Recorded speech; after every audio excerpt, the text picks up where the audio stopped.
देखो हमारी ओर, पहचानो हमें, हम वही हैं जो बाण भेद के धरती से धारा निकाल दिया करते थे, जिसमें गिरती हैं सभी नदियां, वो सिंधु हैं हम, सारी दुनिया को वतन कहते हैं, हिंदू हैं हम।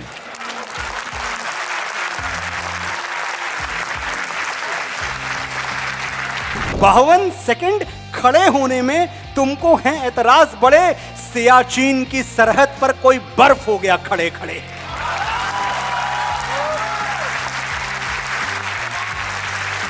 फूलों की तरह तुझको संभाला है हमेशा, कांटों की इबादत नहीं करना मेरी बेटी, 35 टुकड़े होके पहुंच जाए जो फ्रिज में, तू ऐसी मोहब्बत नहीं करना मेरी बेटी।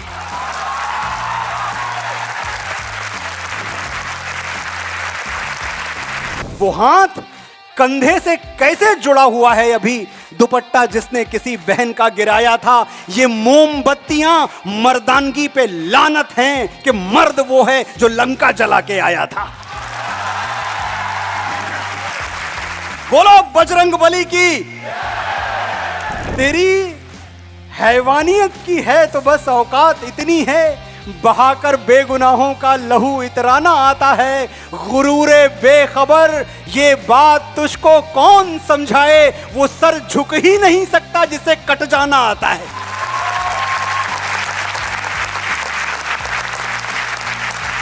मैं उस भारत से आता हूं जो वीरों की वसुंधरा है, मैं उस भारत से आता हूं जो शांति का पहला शंखनाद और मानवता का अंतिम आसरा है। आज अपना परिचय इसलिए दिया क्योंकि प्रणाम करके परिचय देना हम भारतवासियों की परंपरा है।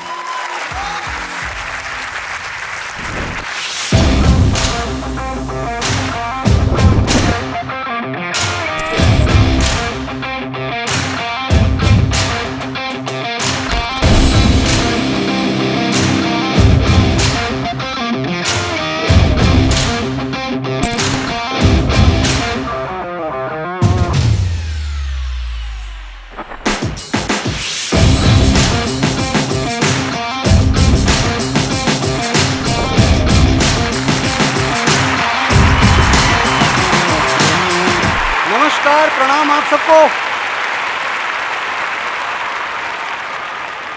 जय हिंद, जय भारत। बहुत बहुत बहुत स्वागत आप सबका और बहुत आभार, दिल से बहुत आभार। साथियों, आज जो विषय मुझे दिया गया है बात करने के लिए, भारत की ज्ञान परंपरा और उसका वैभव, यह विषय मेरे मन के बहुत करीब है और आपके मन के भी करीब होगा। जब जीरो दिया मेरे भारत ने, दुनिया को तब गिनती आई। सही कह रहा हूं मैं? अब आर्यभट्ट का नाम थोड़ी बताना है मुझे, भोपाल वालों को सब जानते हैं। जब जीरो दिया मेरे भारत ने, दुनिया को तब गिनती आई, तारों की भाषा भारत ने दुनिया को पहले सिखलाई। नासा कितना भी क्लेम करता रहे, ये तो मैं और आप भी जानते हैं कि 7,500 वर्ष पहले भगवान राम की जन्मपत्री बना के रख दी थी वाल्मीकि जी ने। एक एक ग्रह, एक एक नक्षत्र की दशा और दिशा लिख दी थी कि कौन सा ग्रह कहां था, किस पोजीशन में था। तो तारों की गणना हमसे पहले तो किसी ने नहीं की थी, यह भी सच है। देता न दशमलव भारत, तो यूं चांद पे जाना मुश्किल था। आप दिखाते रहे वो वीडियोस, आपके नासा वाले जहां वो स्पेस सूट पहन के लोग फुदक रहे हैं। सच हमें भी पता है और सच यहां बैठे हुआ हर कोई जानता है कि एक डेसिमल खाली अगर भारत के गणितज्ञों ने न दिया होता, decimal, Aryabhata and many others, बहुतों का कंट्रीब्यूशन है डेसिमल देने में, एक डेसिमल हमने न दिया होता तो कौन सा अमेरिका चांद पे पहुंचता। कभी वो अंदाजा ना लगा पाते कि चांद से धरती का जो डिस्टेंस है ये है कितना, कैलकुलेट करना मुश्किल था, वहां जाना छोड़िए। देता न दशमलव भारत, तो यूं चांद पे जाना मुश्किल था।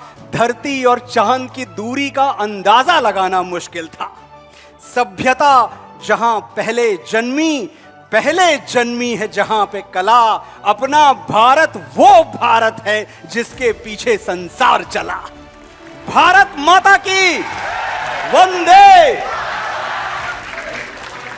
और देखें त्रासदी कि मेरा और आपका यही भारत जिसके पीछे संसार चला, कुछ बुद्धिजीवी बरसों बरस हमारे कान में मंत्र फूंकते रहे कि तुम्हारा तो कुछ था ही नहीं, तुम्हें तो कुछ आता ही नहीं था, तुम्हारे पास तो अपना कहने को कुछ नहीं है, ना तुम्हें लिटरेचर आता था, ना तुम्हें पोइट्री आती थी, ना तुम्हें अदब आता था, ना तुम्हें आर्किटेक्चर आता था, कुछ नहीं था तुम्हारे पास, सब कुछ। ये जो कुछ विदेशी आक्रमणकारी जो हमें लूटने आए थे, इनका उपकार माने हम, हमें ये समझाया जाता है, इनका एहसान मानो। अगर ये ना आ गए होते तो तुम्हारे पास कुछ नहीं होता। और फिर मैं लौटता हूं कि जो पहला संग्रहित काव्य है, जिसको पहला ऑर्गेनाइज्ड पोइट्री आप दुनिया की कह सकते हैं, वो वाल्मीकि रामायण है। वो किसने लिखी थी? हमारे ही ऋषि ने लिखी थी। मेघदूत यहीं मध्य प्रदेश की धरती पे खड़ा हूं मैं, आप सबको पता है कि कालिदास आपके ही हैं। 2500 साल पहले मेघदूत यहां लिख दिया गया। आप हमको बताते हैं कि भैया शायरी हमने तुमको दी, वरना तो तुम्हें लिखना नहीं आता था, तुम्हें मिसरा सीधा करना नहीं आता था, म्यूजिक नहीं आता था आपको, म्यूजिक आपको हमने दिया। बताइए, नाद को ब्रह्म कहने वाली पहली संस्कृति है हम। किसने कहा कि नाद ब्रह्म है? हमसे पहले किसी के वहमो गुमान में नहीं था। सामवेद, संगीत का पहला शास्त्र कहते हैं सामवेद को, किसने लिखा भैया? कहां से आया? हमारा है। और फिर भी आप हमको बताते हैं कि नहीं नहीं, तुम्हारे पास अपना कुछ नहीं है। और इतने पे नहीं रुकते हो आप तो ये भी कहते हो कि अगर हमने लाल किला ना बनवा दिया होता, बड़ी इज्जत है लाल किला की हम सबके मन में, हमारी अपनी प्रॉपर्टी है, हमने कुछ मकबरे न बनवा दिए होते तो आपके पास तो कुछ था ही नहीं दिखाने को, आपके पास तो आर्किटेक्चर ही नहीं था। अच्छा, तो हमारे राजा भोज कहां रहा करते थे ये बता दो, कहां रहते थे राजा भोज? राजमहल में नहीं रहते थे। महाराजा विक्रमादित्य, ऐसा ऐश्वर्यशाली जीवन महाराजा विक्रमादित्य कहां रहा करते थे? अहोम राजा वो कहां रहा करते थे? चंद्रगुप्त मौर्य कहां रहा करते थे? चोल वंशी जो हमारे राजा थे वो कहां रहा करते थे? सातवाहन, राष्ट्रकूट, ये सब सड़क के किनारे चटाई बिछा के थोड़ी सोते थे। हमारे माइंड को साथियों कॉलोनाइज किया गया और बरसों बरस कॉलोनाइज किया गया, बार बार गुलाम मानसिकता की तरफ हमें धकेला गया। हमने जिनकी गुलामी की वही हमारे भगवान थे, वही हमारे परमेश्वर थे। लेकिन दुनिया बदल चुकी है। तो आज मैं राजा भोज की इस नगरी में खड़े होकर पूरी दुनिया को, भोपाल वालों का और अपना परिचय देना चाहता हूं। बताऊं कौन है हम? देखो हमारी ओर, पहचानो हमें, हम वही हैं जो बाण भेद के धरती से धारा निकाल दिया करते थे। मैं नाम नहीं लूंगा, आप सब जानते हैं कौन सी कहानी मैं कितनी सुना रहा हूं, कहां से मेरे तार जुड़ रहे हैं, ये सब आपको पता है। आपकी बुद्धिमत्ता पे, आपकी मेधा पे, आपकी प्रतिभा पे मुझे कोई संदेह नहीं है। बगैर नाम लिए भी आप वहां पहुंच जाएंगे जहां मैं आपको पहुंचाना चाहता हूं। देखो हमारी ओर, पहचानो हमें, हम वही हैं जो बाण भेद के धरती से धारा निकाल लिया करते थे, एक उंगली पर गोवर्धन उठा लिया करते थे। एक उंगली इतनी शक्तिशाली थी। हम ही थे वो दिलेर जो चक्रव्यूह में वापस लौटने की विद्या सीखे बगैर गए। कोई करके दिखाए, पता है कि अंदर जाना है पर बाहर नहीं निकलेंगे, वीरगति को प्राप्त हो जाएंगे, फिर भी हिम्मत देखिए। हम ही थे वो दिलेर जो चक्रव्यूह में वापस लौटने की विद्या सीखे बगैर गए, और वो भी हम ही थे जिनके फेंके हुए पत्थर पानी में तैर गए।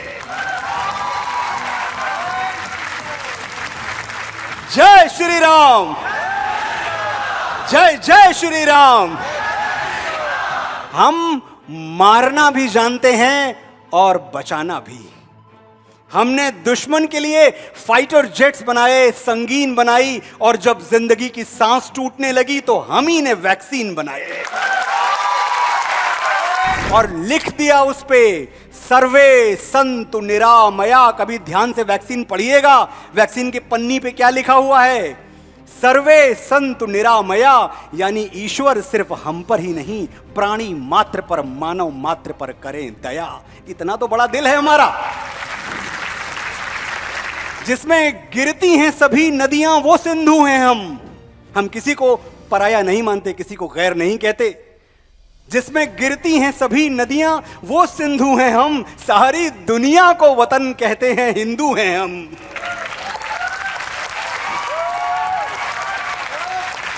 अयम निजः परो वेति गणना लघुचेत साम, उदार चरिता नामता वसुधैव कुटुंबकम। याद रखिएगा, हम छोटा नहीं सोचते, हम शांति का सवेरा हैं, मानवता के उजाले हैं, पहचानो हमें, हम भारत वाले हैं।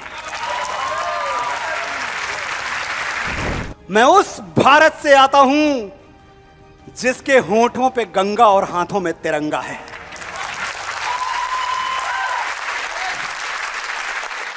एक बात और बताऊं मैं आपको, जितनी बार हम भारत कहते हैं, भारत, मैं छोटे बच्चों से मिलता हूं, मैं उनसे पूछता हूं what do you mean by Bharat, तो कहते Bharat means India. Bharat does not mean India, let's understand this. Bharat is not India. जाते हैं, इस शब्द के अर्थ में भी जाते हैं। यहां बहुत बहुत बड़े विद्वान बैठे हुए हैं जिनको पता है कि भारत दो धातुओं को मिला के बनता है ये शब्द, भा और रत। अब भा जो धातु है, संस्कृत में उसका प्रयोग हमेशा उजाले के लिए होता है, प्रकाश के लिए होता है। भास्कर, भास्कर मतलब सूरज। भानु, भा है, भानु मतलब सूरज। प्रभात, भा है सवेरा। आभा, भा है उजाला। भा यानी प्रकाश, और रत मतलब किसी चीज में जुटा हुआ, लगा हुआ, साधना रत, शिक्षा रत। भारत जो प्रकाश की खोज में निरंतर जुटा हुआ है, वो भारत है।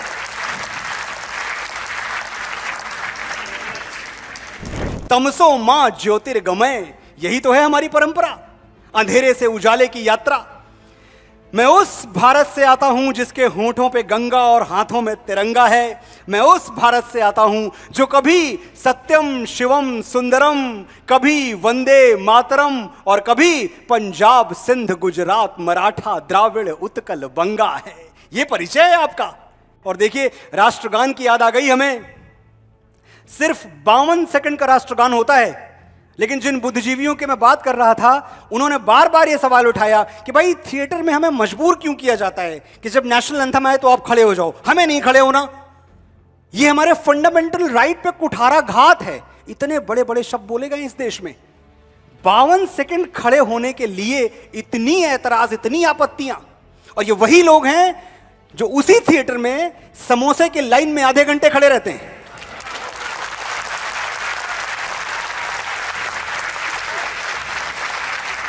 बावन सेकंड खड़े होने में तुमको हैं ऐतराज बड़े। 52 सेकंड खड़े होने में तुमको हैं ऐतराज बड़े। सियाचिन की सरहद पर कोई बर्फ हो गया खड़े खड़े।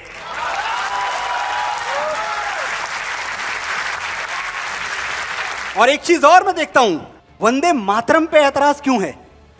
वंदे मातरम पे ऐतराज जो आपका हक है। मेरे भाई, मैं आपसे पूछना चाहता हूं, जो तोले दिल के रिश्तों को बना है वो तराजू क्या? जो तोले दिल के रिश्तों को बना है वो तराजू क्या? अगर दोनों ही भाई हैं तो फिर मैं क्या, तो फिर तू क्या? ये मिट्टी तेरी भी मां है, ये मिट्टी मेरी भी मां है, तो मां को सर झुकाने में मुसलमान और हिंदू क्या?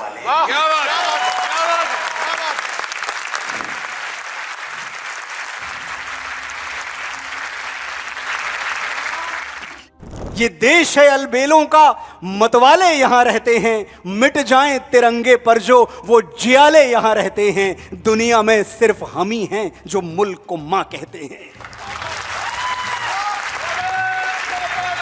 जय।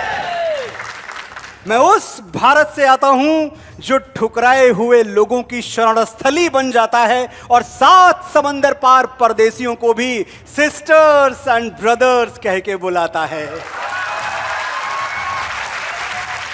1893 की बात है, शिकागो का भाषण स्वामी श्री विवेकानंद का। आप में से कौन भूल सकता है? मैं उस भारत से आता हूं जिसने दुनिया को हितोपदेश दिया, कर्म योग सिखाया, लेकिन खुद कभी अपना पराया नहीं सीख पाया। वसुधैव कुटुंबकम के सिद्धांत पे जिया। मेरा भारत वो नीलकंठ है जिसने स्वयं विष पी के पूरी दुनिया को अमृत दान किया। हर हर महादेव, जय महाकाल। मेरा भारत कर्मण्येवाधिकारस्ते गाता है, तीनों लोकों का स्वामी होके माखन चुराता है और महाअवतार होके भी मां के हाथों मार खाता है। मैया मोरी मैं नहीं माखन खायो, ग्वाल बाल सब बैर पड़े हैं, बरबस मुख लपटायो। कितने सुंदर झूठ बोलते थे हमारे कन्हैया, कितने प्यारे झूठ बोलते थे। और देखें वो मुखमंडल जिसमें मां यशोदा को पूरा ब्रह्मांड दिख गया, कन्हैया उसी मुखमंडल पे मां के तमाचे खाते थे, क्योंकि वो स्त्री उनकी मां थी। मैं गौतम के भारत से आता हूं जहां जनहित के लिए एक राजपुत्र सन्यासी हो जाता है। मैं राम के भारत से आता हूं जहां पिता की एक बात पर बेटा सिंहासन त्याग कर वनवासी हो जाता है। जय श्री राम। मैं उस भारत से आता हूं, मेरी बहनें यहां बैठी हुई हैं, मेरी माताएं बैठी हुई हैं, मेरी बच्चियां बैठी हुई हैं। मैं उस भारत से आता हूं जो स्त्री को उसके स्वाभिमान से पहचानता है। एक कुंवारी मां को महासती कुंती के नाम से जानता है और 5 पतियों वाली द्रौपदी को देवी मानता है। कुंती और द्रौपदी दोनों को हमारे यहां पंच कन्याओं में स्थान दिया गया है। कन्या कहते हैं हम स्त्री भी नहीं कहते, महासती कहते हैं या कन्या कहते हैं। पंच कन्या महारत्ने, ऐसा कहा जाता है कि इन 5 कन्याओं के नाम अगर आप ले लें तो आपके जीवन भर के पातक कट जाते हैं। ये है हमारे समाज में, हमारे सनातन में मान स्त्रियों का। लेकिन मुझे बहुत दुख होता है जब हम देखते हैं कि आज हजारों वर्षों बाद हमारे देश में क्या हो रहा है। हम अपनी बेटियों की सुरक्षा के लिए थोड़े से लापरवाह हुए हैं। गलतियां मानिए अपनी। अगर आप गलतियां नहीं मानेंगे ना तो कोई फायदा नहीं है किसी का भाषण सुनने का। समझिए, थोड़ी सी लापरवाही हमसे हुई है। बेटियों पे हमारे यहां अत्याचार होते हैं, उनके प्राण ले लिए जाते हैं, और हम क्या करते हैं? हम सिर्फ शांतिपूर्ण बातें करते रहते हैं, सिर्फ शांतिपूर्ण बातें। फूलों की तरह तुझको संभाला है हमेशा। एक मशवरा देके जा रहा हूं मैं भोपाल की बेटियों को, ध्यान से सुन लेना मुझे, और खुले दिल से सुनना, खुले मन से सुनना। ये मत समझना भगवान के लिए, ईश्वर के लिए छोटा मत कर देना मेरी बात को कि मैं किसी संप्रदाय, किसी पंथ, किसी मजहब, किसी जाति के लिए बोल रहा हूं। ये समझ लिया तो बात खत्म हो जाएगी, बहुत छोटा हो जाएगा सब कुछ। फूलों की तरह तुझको संभाला है हमेशा, कांटों की इबादत नहीं करना मेरी बेटी।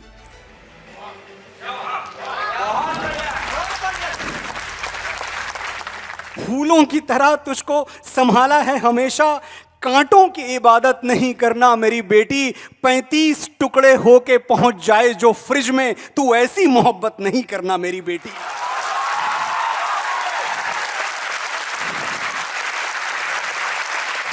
हम बड़ी गैर जिम्मेदाराना तरीके से हमेशा एक शब्द इस्तेमाल करते हैं। पहले मुझे भी पता नहीं था, लेकिन मैं इसको अपने जीवन का लक्ष्य मानता हूं कि जो मैं जानूं वो मैं लोगों को बताऊं, उन तक बात पहुंचे। मैं भी हमेशा बोलता रहा, स्त्री के लिए मैं औरत शब्द का प्रयोग करता रहा, हमेशा करता रहा। हम सब करते हैं, कोई बड़ी बात नहीं है। जब आप इसकी स्टडी करते हैं, जब आप इसकी तह में उतरते हैं तो आपको पता चलता है कि ये शब्द हमारी स्त्रियों के लिए, भारतवर्ष की स्त्रियों के लिए कितना अशोभनीय है। ये अरबी भाषा का एक शब्द है, बड़ी सुंदर भाषा है अरबी, लेकिन कुछ शब्द वैसे संस्कार लिए होते हैं जो संस्कार हमारे साथ नहीं जाते, वो हमारे अपने नहीं है। औरत, ये शब्द अवरा से आता है, अवरा। आप सब अभी गूगल कर सकते हैं, डिक्शनरी में जाकर देख लीजिएगा अवरा का मतलब क्या होता है। अवरा का मतलब होता है योनि। जिसके पास योनि है वो औरत है। सिर्फ एक बॉडी पार्ट से किसी को पहचानना, किसी को संज्ञा देना, सिर्फ एक बॉडी पार्ट से, मुझे शर्म आती है और मैं इनकार करता हूं ये मानने से कि मेरी मां औरत है। मेरी मां स्त्री है, मेरी मां महिला है, मेरी मां औरत नहीं है। और आज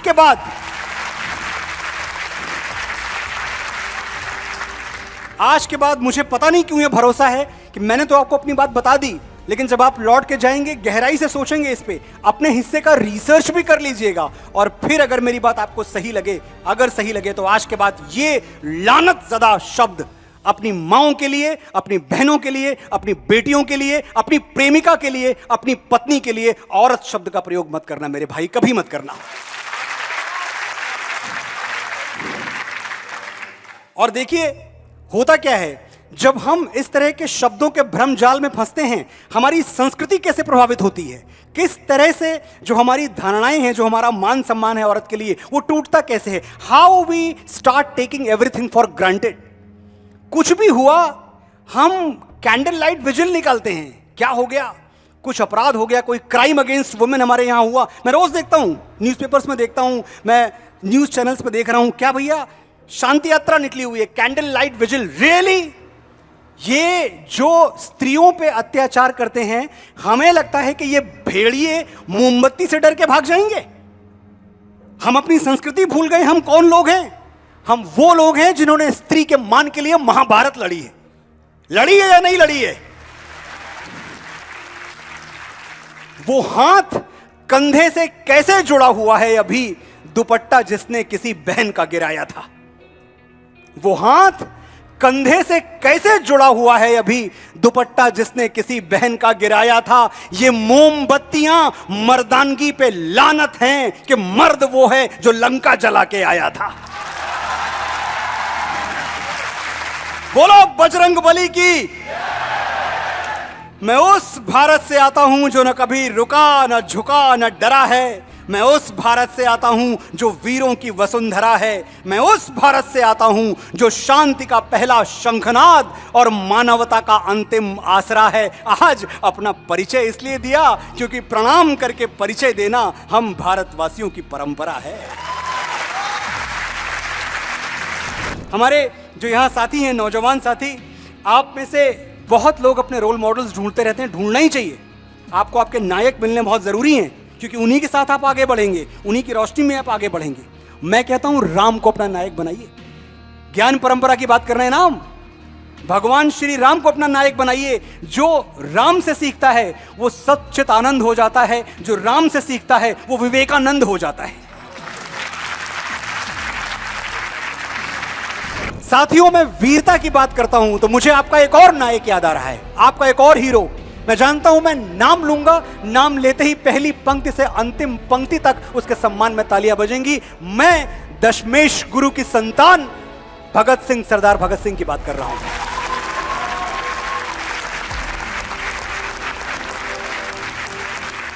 (1931) फांसी का हुक्म सुनाया जा चुका है। आप देखिए कैसे कैसे वीरों के बेटे हैं हम, कैसे कैसे वीरों की संतानें हैं और कैसे कैसे वीरों से हमारा सजरा मिलता है। कहां पहुंचते हैं हम और कितने बड़े हैं हम और कितने शानदार हैं हम और कितने आलीशान हैं हम।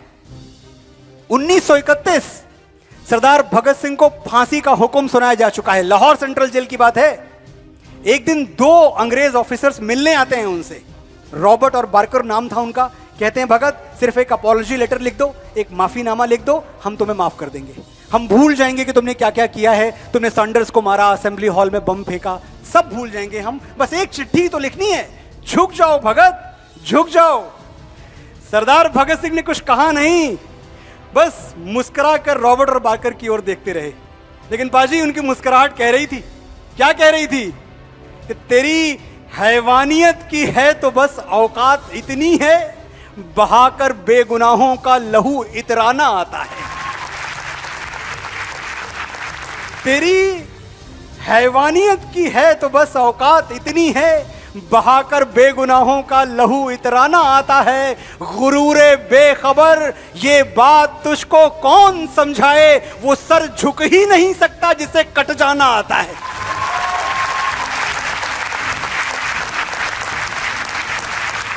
चिट्ठी तो लिखी सरदार भगत सिंह ने, चिट्ठी लिखी अंग्रेज सरकार को, और चिट्ठी में यह भी लिखा कि मुझे फांसी ना दी जाए।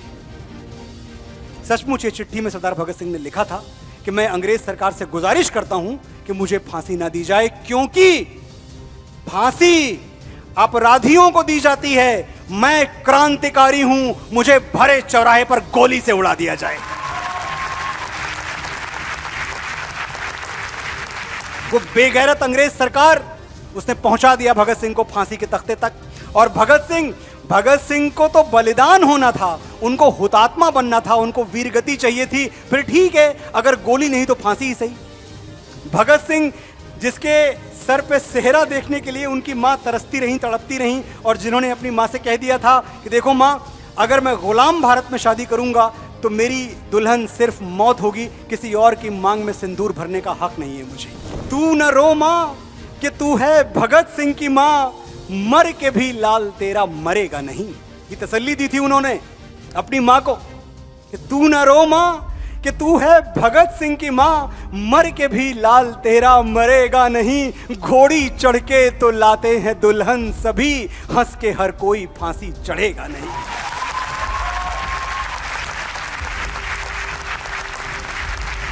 सरदार भगत सिंह ने जब फांसी का फंदा देखा तो ऐसी दीवानगी से फांसी का फंदा चूमा है जैसे मेहंदी से रचे हुए अपनी दुल्हन के हाथ चूम रहे हो। ऐसी जवामर्दी, ऐसा लड़ाका।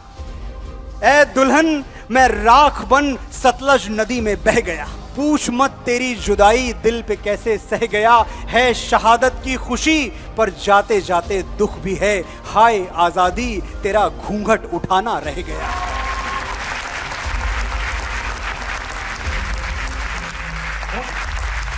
जो जीता वही सिकंदर, ये मुहावरा है मेरा और आपका।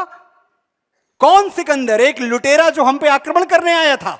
हम कब कहना सीखेंगे जो जीता वही महाराज विक्रमादित्य? कब बोलोगे आप? कितने 100 साल आपको गुजारने पड़ेंगे अपने मुहावरे बदलने के पहले? आज बदलो मेरे साथ, आज ही का दिन है, आज ही बदल के जाओगे आप। जो जीता वही सिकंदर नहीं, जो जीता वही महाराज विक्रमादित्य, जो जीता वही महाराणा प्रताप।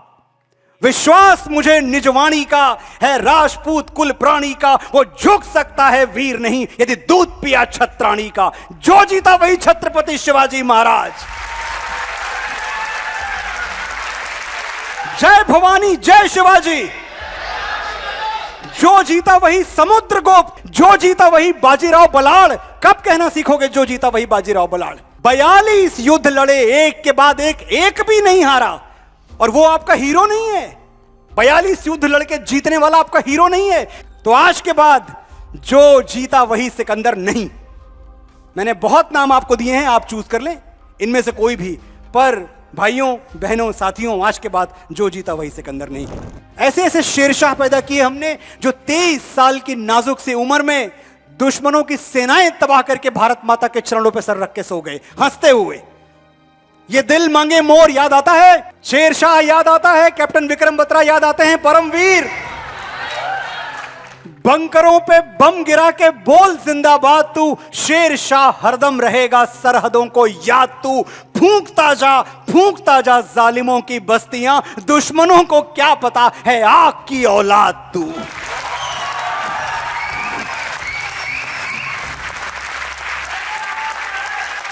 अग्निपुत्र पैदा किए हैं हमने, बोलिए मेरे साथ, भारत माता की, भारत माता की वंदे वंदे।